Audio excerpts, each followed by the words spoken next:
नमस्कार, मी विश्वकरे माहिती आपलं स्वागत आहे. आता आपण पोहोचलेला आहोत तहसील कार्यालयाच्या समोर.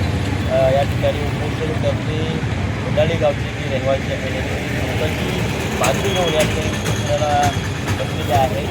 काय नेमकी तुमची मागणी आहे आणि ह्या उपोषणाची गरज तुमच्यासाठी का आहे काय सांगा? सर्वांना जय हिंद. आज आमचा बौद्ध समाज हा बगाडी गावामध्ये पूर्वीपासून आहे, परंतु आज या 20 वर्षापासून ग्रामपंचायत प्रशासन अधिकारी ग्रामसेवक यांना वेळोवेळी बौद्ध समाजातील प्रौढ व्यक्तींनी मागणी केलेली होती, परंतु प्रशासनानं आजपर्यंत बौद्ध समाजाची दखल न देता वाऱ्यावर सोडून दिले आहे. तरी आज माझे वय 42 वर्ष आहे आणि मला असं वाटतं की बाबा आपला हा समाज कुठंतरी आपल्या हक्काची जागा राहावी आणि तिथे आपल्या समाजाचे कार्यक्रम होतात ते हक्काच्या जागी व्हावं. यासाठी मी सर्व समाजाला एकत्रितपणे घेऊन तिथे आम्हाला आमच्या बौद्ध समाजाला कुठेतरी ग्रामपंचायत यांनी वार्ड क्रमांक 1 मध्ये आम्हाला हक्काची जागा द्यावी यासाठी आम्ही उपोषण करत आहोत. या जागेवरती आपण इतकं काय बाजार आहात किंवा मानणार आहोत काय नाही, परंतु तिथे आम्ही बौद्ध मंदिर बांधून तिथे आमच्या मुलाबाळांना एक संस्थेचं वातावरण निर्माण होईल अशी एक आमची इच्छा आहे. आपण भारतीय बौद्ध महासभेमध्ये कार्यरत आहात, त्याचबरोबर वंचित बहुजन आघाडीची भूमिका सुद्धा आपल्या माध्यमातून नेण्याचं काम करत आहे. आजही आपल्या समाजाला बौद्ध समाजाला विशेषतः जागेसाठी पाण्यासाठी अनेक समस्येसाठी आपला संघर्ष करताना दिसतं. काय सांगाल पुढच्या परिस्थितीबद्दल?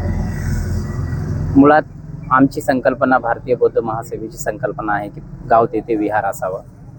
कारण विहारामधून कुठले कर्मकांड होत नसतात तर समाज घडते आणि त्या उद्देशानंच आम्ही प्रत्येक गावामध्ये विहार असावं त्या विचाराशी आम्ही पाठिंबा देणारे आहोत. आणि जे काही वन्हाळीचं प्रश्न आहे त्यांचं अधिकार त्यांनी योग्य पद्धतीनं संविधानिक पद्धतीनं मागत आहेत आणि बिलकुल त्यांना मिळालंच पाहिजे. कारण का तर मला एक गोष्ट सांगा, तथागत भगवान बुद्धांनी जे 2500 वर्षापूर्वी 5 शील दिलेले आहे, आजही 5 शील आज फक्त बुद्धांपुरतं नाही तर त्या पूर्ण गावामध्ये 5 शिलेचा वापर करून जर जगले तर गाव समृद्ध होते. म्हणून प्रत्येक गावामध्ये विहार असलं पाहिजे आणि दररोज तिथं समतेचं वाघमारे म्हणल्यासारखं समतेचं वातावरण निर्माण झालं पाहिजे. बुद्धांनी, बाबासाहेबांनी, महात्मा बसवण्णांनी अनेक महामानवांनी आपणाला खूप चांगले चांगले विचार दिलेले आहेत. त्या विचाराची उजळणी त्या विहारामध्ये झालं पाहिजे. त्यासाठी आपणाला आताच तुम्ही म्हणल्यासारखं ते विचार करणं तर तिकडंच गेलं, त्या जागेसाठी पहिला लढा द्यावा लागलेला आहे आपल्याला. ते पण आपल्या अधिकाराचा भाग आहे, आपण लढलं पाहिजे. संविधानिक पद्धतीनं त्यांनी इथं उपोषणाला बसलेले आहेत. तहसीलदार साहेबांना पहिले निवेदन देऊन आम्ही पण त्यांना पाठिंबा देण्यासाठी आलेले आहेत. त्यामुळं बिलकुल त्यांच्या बाजूनं हा निर्णय लागावा आणि पूर्ण ताकदीनं आम्ही त्यांच्यासोबत आहोत. आज आपण सर्व महिला आणि पुरुष एकत्र बसून उपोषणाच्या माध्यमातून एक महत्त्वाची मागणी मागताय तुम्ही. बुद्धविहारासाठी तुम्हाला जागा हवी आहे, काय सांगता तुम्ही? आम्हाला जागा हवी आहे, देवा म्हणाल्या. लेकरा बाळासाठी रस्त्यावर करण्यापेक्षा आम्हाला स्वतःची जागा बुद्धासाठी भेटावं. आम्ही कशाला